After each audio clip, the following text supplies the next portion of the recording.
Hi everyone, I'm Ann Rainey and I'm proud to present to you People You Should Know. This is a program sponsored by Byline Bank, the Roundtable, and Evanston Chamber of Commerce. And the person you really should know is my friend Charlie Evanson. That's Evanston without the T. No T. Right? No T. Charlie, welcome to Howard Street.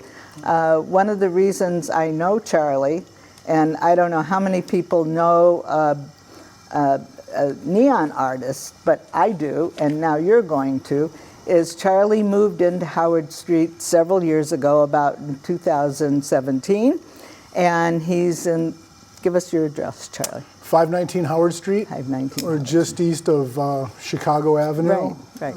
Next to 415 Howard, the big tall building. Next to the skyscraper next door. Right. Right. So tell us, how long have you been in the business? I got into neon in about 1990. I thought it would be a fun and kind of cool part-time job while I was going back to school. And were you an artist of like sorts, drawing, graphics? Con artist. You were, yeah? No.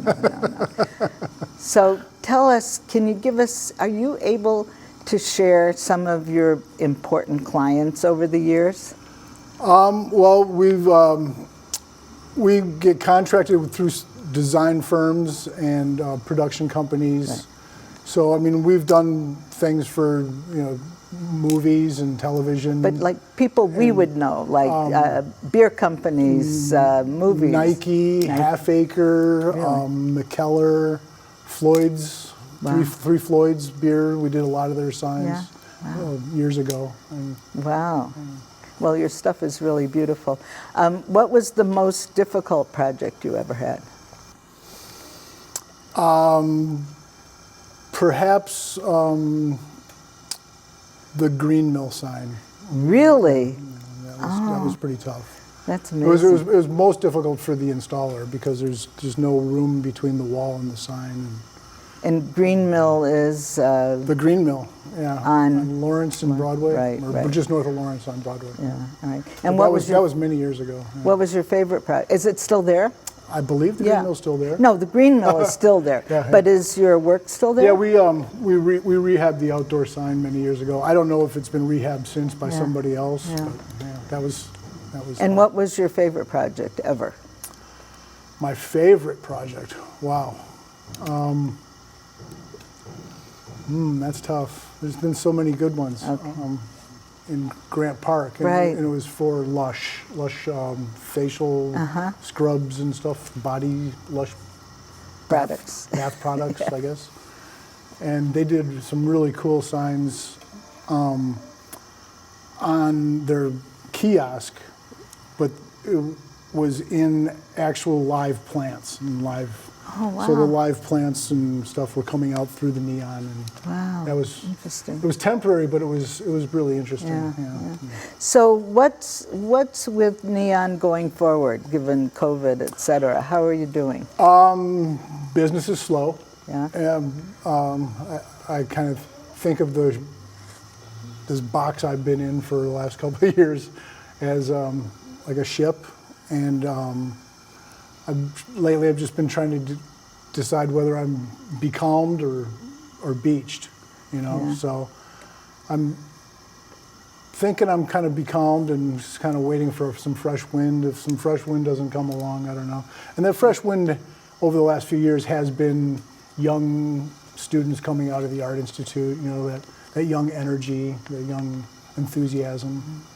I know at one time when I was in here, I've been in here many times, but you had several young people working on projects here. Mm-hmm. Yeah, there used to be 3 other people beside myself working here. Yeah. And over the last year, they just slowly drifted away. Right. Yeah. So if people wanted to contact you, do you advertise? Are you part of the chamber? Maybe the chamber will, feature you sometime at one of their events. This is good for me to get to know you, get to know more about the chamber, because as I've only been around here for a couple of years, I really don't know much about the chamber, Yeah. so this is good for me to learn more about Right, you know, right, right. Well, I know what there is. You know, coming from Chicago, where it's just kind of overwhelming. This is nice doing business in Evanston with Evanston, with the city, because it's more personal and one-to-one, Right. whereas you're just kind of lost in the machine. So how just across the street. How expensive is I guess your competition is LED probably. So how expensive is neon compared to LED? It's comparable. You know, I think the prices are very similar, unless it's something that's already pre-made. Yeah. You know, where you can pre-order out of a catalog. You know, like Right. Cool Vibes. No, but if somebody you know, wanted custom, Yeah. you do custom. Yeah. So custom, I believe I think it's very comparable. What about energy use? Energy efficiency is about the same. You Yeah. know, I don't think there's any difference. I don't think there's any benefit in energy savings to LED over neon. I think LED probably is better for shipping. You know, Shipping. because of fragility. But we could drive it up to Evanston someplace. We wouldn't have to ship it. So what about colors and things? And what about the ability to form LED? Is it as simple to be artistic with LED as it is? Well, that's where I think you get into more costs. Though there'll be a couple of standard colors, and it will be fixed at that color. With LED. With LED. Yeah. Just like with neon, it'll be fixed at that color. Yeah. But if you wanted to change the color and get something a little more like lavender, where the colors are mixed a little bit better, or more intricately, then I think they tend to be a little bit more expensive. Okay. Comparable to neon, you know. Okay. Well, I think we're going to hook you up with the chamber and get things going again for you.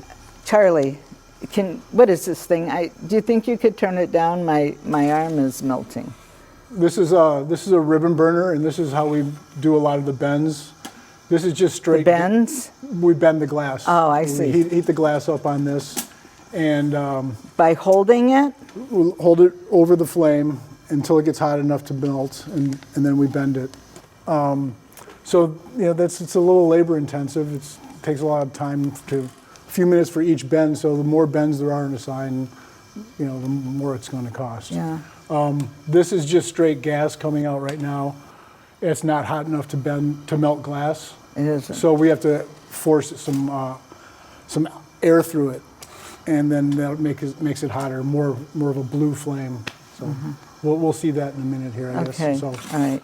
this So is, we're gonna. right now it's just, I guess, to keep us warm. It's that time of year. Yeah, well, this side of me is very warm. I could do Michael Jackson over Thanks there. for the explanation. Thank you so much for watching, and thank you, Charlie, for helping us out today.